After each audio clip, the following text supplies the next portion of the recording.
Day 17 marks the final day of the group stage. 6 simultaneous matches remain across 3 groups, and by tonight, the tournament bracket for the round of 32 will be set. England arrives at MetLife Stadium to face Panama, needing only a single point to advance. However, the 4-point cushion in the standings masks the tactical fatigue they showed in their recent draw against Ghana. That fatigue is most visible in Harry Kane. Throughout the Matchday 2 draw, Kane struggled to find space or record significant touches in the box, leaving the English attack without its primary focal point. The early tactical success of manager Thomas Tuchel has noticeably cooled.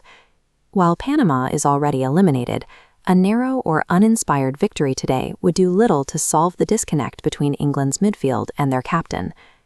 Ghana sits level with England on 4 points, needing to match their result. Croatia sits on 3 points, needing an outright win. Because rules prioritize head-to-head records over goal difference, an England win combined with a Croatia win eliminates Ghana completely. For Luka Modric, the objective is absolute. Anything less than a victory in Philadelphia marks the final match of his international career, forcing the veteran to play for his competitive survival. Group L has become a contest of pure survival. A single goal in either stadium can instantaneously restructure the knockout bracket and send a top-tier nation home before the second round even begins. In Miami, the focus shifts from survival to strategic dominance. Both Colombia and Portugal enter Hard Rock Stadium having already secured their spots in the round of 32. In this 40-18 format, the winner of Group K secures a significantly more manageable path through the bracket. Falling to second place likely forces a matchup against a tournament favorite in the early knockouts, making the top seed a critical asset. Portugal's primary challenge is the role of 41-year-old Cristiano Ronaldo.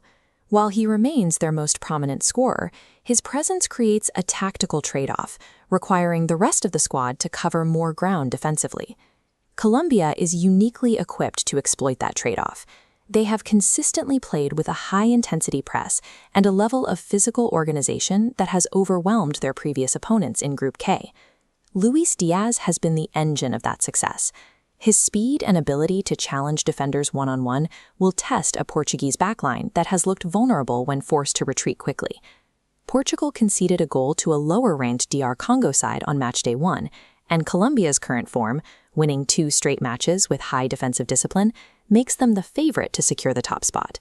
A victory today would confirm Colombia as a legitimate threat to reach the semifinals. Group K demonstrates that simply qualifying for the next round is insufficient. Building tactical momentum and securing a favorable seed are the real requirements for any nation planning a deep run into July. The day concludes at AT&T Stadium in Arlington, Texas. For Argentina, the competitive pressure has subsided, turning this final group match into a significant milestone. With 6 points and the top seed virtually secured, manager Lionel Scaloni can afford to rest key starters. This allows the squad to manage the fitness of players like Lautaro Martinez before the single elimination phase begins. However, 39-year-old Lionel Messi remains in the starting lineup. He has continued to play every minute where a historical record is within reach. This chart shows the all-time World Cup scoring leaders. Messi currently holds the record with 17 goals, one ahead of Miroslav Klose. Every goal he scores tonight adds a new layer to a record that has stood for over a decade. This match also serves as the conclusion of Jordan's debut World Cup appearance. For a nation in its first tournament, this final match provides the opportunity to compete against the sport's most decorated player in history. Every touch and every sequence from Messi tonight is a part of his last dance. This is the final time he will ever step onto a pitch for a World Cup group stage match. Arlington marks the final 90 minutes of Messi's career in the World Cup group stages. When the final whistle blows tonight, it concludes a historical era of the tournament, spanning 5 separate World Cups and more than 20 years. But as soon as these final group matches conclude, the safety of the group stage is entirely gone. Tomorrow, the round of 32 begins. The format shifts to 32 teams in a single elimination gauntlet. There are no more points or standings. One loss and your tournament ends immediately. We're hours away from finding out if Messi extends his record, if Croatia survives one more night, and if Colombia claims top seed. The group stage ends today, but the real World Cup begins tomorrow.